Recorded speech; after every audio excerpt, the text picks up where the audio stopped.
ಹೆಸರು ಪ್ರಣೀಶಾ. ಇವಾಗ ನಾನು ರಶ್ಮಿ ಆಂಟಿ ಮನೆಗೆ ಬಂದಿದ್ದೀನಿ. ಲಾಸ್ಟ್ ಟೈಮ್ ನಿಂತಿರೋದು ರಶ್ಮಿ ಆಂಟಿ, ಇವರು ರಂಜಿತಾ ಆಂಟಿ, ಲಾಸ್ಟ್ ಟೈಮ್ ಇರೋದು ನಮ್ಮಮ್ಮ. ಇವರಿದ್ದಾನಲ್ಲ ಅವನು ತಮ್ಮ, ಆಮೇಲೆ ನಾನು ತಂಗಿ ಅವಳು.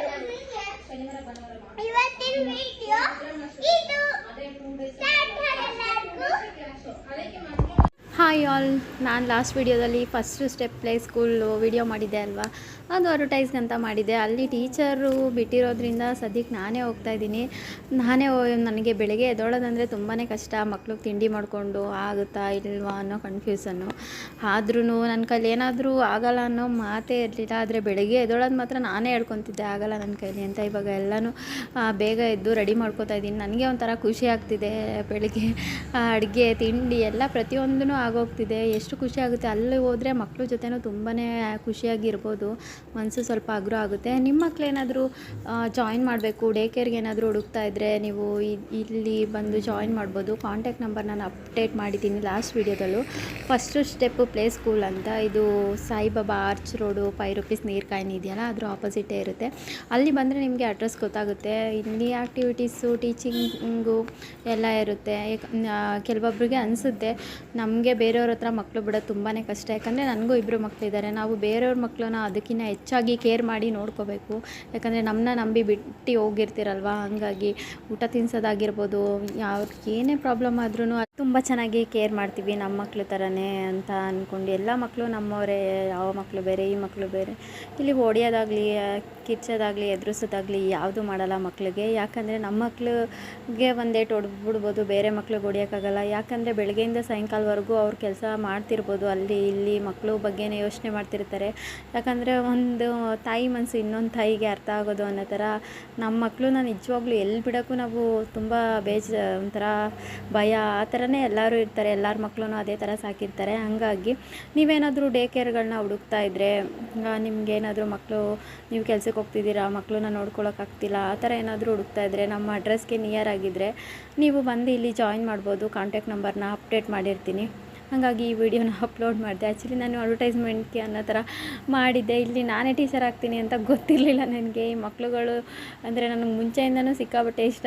ಇದು ಒಂದು ಕೆಲಸ ಸಿಗುತ್ತೆ ಅಂತ ನನಗೆ ಗೊತ್ತಿರಲಿಲ್ಲ. ಯಾಕಂದರೆ ನಾನು ಬಿಮಲ್ ಆಟೋ ಏಜೆನ್ಸಿಲಿ ಒಂದೇ ಕಡೆ ಕೆಲಸ ಮಾಡಿದ್ದು. ನಾನು ಮತ್ತೆ ಇದೇ ಲಾಸ್ಟ್ ಆಗುತ್ತೆ ಅಂದ್ಕೊಂಡಿದ್ದೆ. ಇದು ಕೆಲಸ ಅನ್ನಿಸ್ತಿಲ್ಲ. ಯಾಕಂದರೆ ನಮ್ಮ ಮನೆ ಹತ್ರ ಇರೋದ್ರಿಂದ ಹೋಗ್ತೀನಿ, ಮನೆ ಹತ್ರನೂ ಬಂದುಬಿಡ್ತೀನಿ ಸ್ವಲ್ಪ ಹೊತ್ತು. ಹಂಗಾಗಿ ಇದು ಒಂಥರ ತುಂಬಾ ಖುಷಿ ಆಗ್ತಿದೆ. ಇದು ಒಂಥರ ಹೊಸ ಎಕ್ಸ್ಪೀರಿಯೆನ್ಸು, ತುಂಬಾ ಖುಷಿ ಆಗ್ತಿದೆ.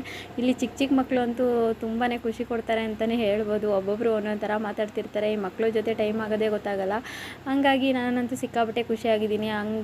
ಹಂಗೆ ನಾನು ಎದ್ದೋಳಲ್ಲ ಅಂತ ಅಂದ್ಕೊಂಡಿದ್ದು ನಂದು ನಾನು ಯಾವಾಗಲೂ ಅನ್ಕೋತಿದ್ದೆ ನಾನು ಬೆಳಗ್ಗೆ ಆದರೆ ಎದ್ದೋಳಕ್ಕಾಗಲ್ಲ ಅಂತ. ಇವಾಗ ಎಲ್ಲವೂ ಆಗುತ್ತೆ. ಜವಾಬ್ದಾರಿ ಅಂತ ಬಂದರೆ ನಾವು ಎಲ್ಲನೂ ಮಾಡ್ತೀವಿ ಹೆಣ್ಮಕ್ಳು. ಹಾಗಾಗಿ ನನ್ನ ಮಕ್ಕಳನ್ನು ರೆಡಿ ಮಾಡಿಕೊಂಡು, ಊಟನೂ ತಿನ್ಕೊಂಡು, ಎಲ್ಲ ಅಡುಗೆ ಎಲ್ಲ ಮಾಡಿ ಹೋಗ್ತಾಯಿದ್ದೀನಿ ಅಂದರೆ ನನಗೆ ಆಶ್ಚರ್ಯ ನಾನಾ ಅಂತ ಅನಿಸುತ್ತೆ. ತುಂಬಾ ಖುಷಿಯಾಗುತ್ತೆ. ಇದೆಲ್ಲ ಒಂಥರ ಲೈಫು, ಅದೇ ಗೊತ್ತಾಗಲ್ಲ. ನಮ್ಮ ಮನಸ್ಸು ಅಷ್ಟೇ, ಎಲ್ಲ ಮನಸ್ಸಿನ ಮುಂದೆ ಯಾವುದು ದೊಡ್ಡದಲ್ಲ. ಯಾಕಂದರೆ ನಾವು ಇವಾಗೇ ದುಡಿಬೇಕು. ಕುತ್ಕೊಳ್ಳೋ ಟೈಮ್ ಒಂದಿನ ಬರುತ್ತೆ, ಕೈಯಲ್ಲಿ ಆಗಲ್ಲ. ವಯಸ್ಸಾಗಿನ ಕಾಲದಲ್ಲಿ ಕುತ್ಕೊಂಡೇ ಇರ್ತೀವಿ. ಹಾಗಾಗಿ ಇವಾಗ ದುಡಿಯೋ ಟೈಮಲ್ಲಿ ದುಡ್ಕೊಳ್ಳೋಣ, ಎಲ್ಲರೂ ಆಗುತ್ತಾ, ನಿನ್ನ ಕೈಲಿ ಆಗುತ್ತಾ, ಮಕ್ಕಳು ನೋಡಿಕೊಂಡು ಹೋಗಿ ನೋಡ್ಕೊಳಕ್ಕಾಗುತ್ತಾ ಅಂತ ಹೇಳೋರು.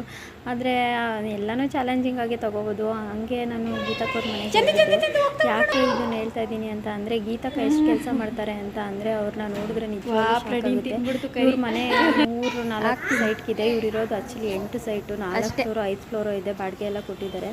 ಈ ಅಕ್ಕನ ಮನೇಲಿ ಫ್ಯಾಕ್ಟ್ರಿ ಕೆಲಸ ಎಲ್ಲ ಅಕ್ಕನೇ ಮಾಡುತ್ತೆ. ಮನೆ ಕೆಲಸದವ್ರಿಲ್ಲ, ಪ್ರತಿಯೊಂದೂ ಅಕ್ಕನೇ ಮಾಡುತ್ತೆ. ಅದರಲ್ಲಿ ಒಂದು ಅಜ್ಜಿ ಇದೆ, ಅವ್ರ ಕಂಪ್ನಿ ಅಕೌಂಟ್ ಎಲ್ಲ ಅವರೇ ನೋಡ್ಕೋತಾರೆ. ಅದರಲ್ಲಿ ಒಂದು ದಿನಕ್ಕೆ 3 ಸಲ ತಿಂಡಿ, ಅಡುಗೆ, ಊಟ, ಅದರಲ್ಲೂ 5-6 ಥರ ಜ್ಯೂಸು. ಅವರಂತೂ ಮಕ್ಕಳನ್ನ ತುಂಬ ಕೇರ್ ಮಾಡ್ತಾರೆ. ಏನು ಕೇಳ್ತಾರೋ ಅದನ್ನೇ ಮಾಡಿಕೊಡ್ತಾರೆ. ಅವ್ರು ಯೂಟ್ಯೂಬ್ ನೋಡಿದರೆ ಗೊತ್ತಾಗುತ್ತೆ. ಅದ್ರ ಜೊತೆ ಯೂಟ್ಯೂಬು ಮಾಡ್ತಾರೆ. ಸ್ವೀಟು, ಪ್ರತಿಯೊಂದು ತಿಂಡಿನೂ ಅವರೇ ಮಾಡ್ತಾರೆ. ಇವರೆಲ್ಲ ನಮಗೆ ಸ್ಫೂರ್ತಿ ಅಂತಲೇ ಹೇಳ್ಬೋದು. ಅಕ್ಕ ಒಂದು 5-6 ಜನ ಮನೆ ಕೆಲಸಕ್ಕೆ ಇಟ್ಕೋಬೋದು, ಅಷ್ಟು ಇದೆ ಅವ್ರ ಹತ್ರ. ಅಂದರೆ ಇದೆ ಅಂತ ಹೇಳ್ಕೊತಿಲ್ಲ, ಅವ್ರಿಗೊಂಚೂರು ಜಂಬ ಇಲ್ಲ. ನಮ್ಮ ಮನೆಗೆ ಬಂದರೆ ನಮ್ಮ ಪ್ರಣಿ ಮೋಷನ್ ಮಾಡಿದ್ರು ತೊಳೆದ್ಬಿಡ್ತಾರೆ, ಪಾಪ ಗೊಂಡೆನೂ ಒರೆಸ್ಬಿಡ್ತಾರೆ. ಅವ್ರಿಗೊಂಚೂರು ದುರಂಕಾರ ಇಲ್ಲ. ಇವರೇ ಇಷ್ಟೊಂದು ಕೆಲಸ ಮಾಡುವಾಗ ಮನೆಯೆಲ್ಲ ಪ್ರತಿದಿನವೂ ಒರೆಸ್ಕೋತಾರೆ, ಒಂದಿನವೂ ಮಿಸ್ ಮಾಡೋದಿಲ್ಲ. ಹಾಗಾಗಿ ಅಷ್ಟು ಕೋಟಿಗಿರೋರೇ ಹಿಂಗಿರ್ಬೇಕಾದ್ರೆ ನಾವು ದುಡಿಲೇಬೇಕಲ್ವಾ ಅಂತ ಅನ್ನಿಸ್ತು. ಇನ್ನೊಂದು ಏನಪ್ಪ ಅಂದರೆ ಅಜ್ಜಿ ಇದೆ ಅಂತ ಹೇಳಿದ್ನಲ್ಲ, ನನ್ನ ಅಜ್ಜಿಗೆ ತುಂಬ ವಯಸ್ಸಾಗಿದೆ. ಅವ್ರ ಯಜಮಾನ್ರು ಇದ್ದಾರಲ್ಲ, ಅವ್ರ ಅಪ್ಪನ ಅಮ್ಮ ಅನಿಸುತ್ತೆ ಅವರು. ಅವ್ರ ಅಜ್ಜಿನೂ ಇಲ್ಲೇ ಕರ್ಕೊಂಬಂದು ಅವರು ಅಜ್ಜಿ ಕೆಲಸನೂ ಎಲ್ಲ ಗೀತಕ್ಕನೇ ಮಾಡ್ತಾರೆ. ಆ ಅಜ್ಜಿಗೂ ಇನ್ನೊಬ್ರನ್ನ ಇಟ್ಟು ಅವರು ಕೆಲಸದವ್ರನ್ನ ನೋಡ್ಕೋಬೋದು. ಆದರೂ ಎಲ್ಲ ಕೆಲಸನೂ ಗೀತಕ್ಕನೇ ಮಾಡ್ತಾರೆ.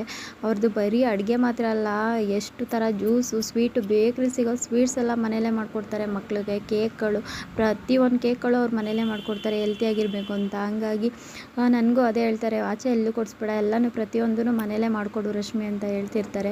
ಹಂಗಾಗಿ ನಾನು ಪ್ರತಿಯೊಂದೂ ಅವ್ರ ಹತ್ರ ಕೇಳಿ ತಿಳ್ಕೊಂಡು ಮಾಡ್ತಾಯಿರ್ತೀನಿ. ಯಾಕಂದರೆ ನಾನು ಇದೆಲ್ಲ ಮಾಡಿಲ್ಲ, ನಮ್ಮ ಅಮ್ಮ ಇತ್ತು ಮಾಡ್ಕೋತಿತ್ತು ಅಂತ ಸುಮ್ಮನೆ ಇದೆ. ಇವಾಗ ಪ್ರತಿಯೊಂದೂ ಕಲ್ತ್ಕೋಬೇಕು. ಅವರು ಎಷ್ಟು ಖುಷಿ ಪಡ್ತಾರೆ ಅಂದರೆ, ಅವ್ರ ಯಜಮಾನ್ರು ಮಕ್ಕಳು ಅವ್ರು ಮಾಡಿರೋ ತಿಂದು ಇಲ್ಲಿರೋರಿಗೆಲ್ಲ ತೊಗೊಂಬಂದು ಕೊಡ್ತಾರೆ. ಗೀತಕ್ಕ ನಮಗೂ ತಂದು ಕೊಡ್ತಾರೆ. ಎಷ್ಟು ಚೆನ್ನಾಗಿ ಮಾಡ್ತಾರೆ ಅಂದರೆ ಅಷ್ಟು ಚೆನ್ನಾಗಿರುತ್ತೆ ಸ್ವೀಟ್ಸ್ ಎಲ್ಲ. ಏನೇ ಮಾಡಲಿ ಸಖತ್ತಾಗಿ ಮಾಡ್ತಾರೆ. ಅವರು ಯೂಟ್ಯೂಬ್ ನೋಡ್ಕೊಂಡು ಮಾಡಿ ನಾನು ಸ್ವಲ್ಪ ಕಲ್ತಿದ್ದೀನಿ ಇವಾಗ. ತುಂಬಾ ಚೆನ್ನಾಗಿ ಅವ್ರು ನೋಡಿ ಎಷ್ಟೊಂದು ಕಲಿಯೋದಿದೆ. ನಾನು ಒಂದು ಸಲ ಹೇಳಿದ್ನಲ್ಲ, ಅವ್ರು ಸಿಕ್ಕಿದಾಗ ಅವ್ರ ಜೊತೆನೇ ನಾನು ಬ್ಲಾಗ್ ಮಾಡ್ತೀನಿ ಒಂದು. ಇದರಲ್ಲಿ ಸ್ವಲ್ಪ ಕ್ಲಿಪ್ಪಿಂಗ್ಸ್ ಇತ್ತು, ಅದಕ್ಕೆ ಹೇಳ್ತಾ ಇದ್ದೀನಿ. ಯಾಕಂದರೆ ಆಗುತ್ತಾ ಅಂದರೆ ನಮ್ಮ ಕೈಲಿ ಏನೂ ಆಗೋದಿಲ್ಲ, ಆಗುತ್ತೆ ಅಂತ ಮಾಡ್ತಿರ್ಬೇಕು. ಇವ್ರನ್ನೆಲ್ಲ ನೋಡಿನೇ ನಂಗೆ ಸ್ಫೂರ್ತಿ.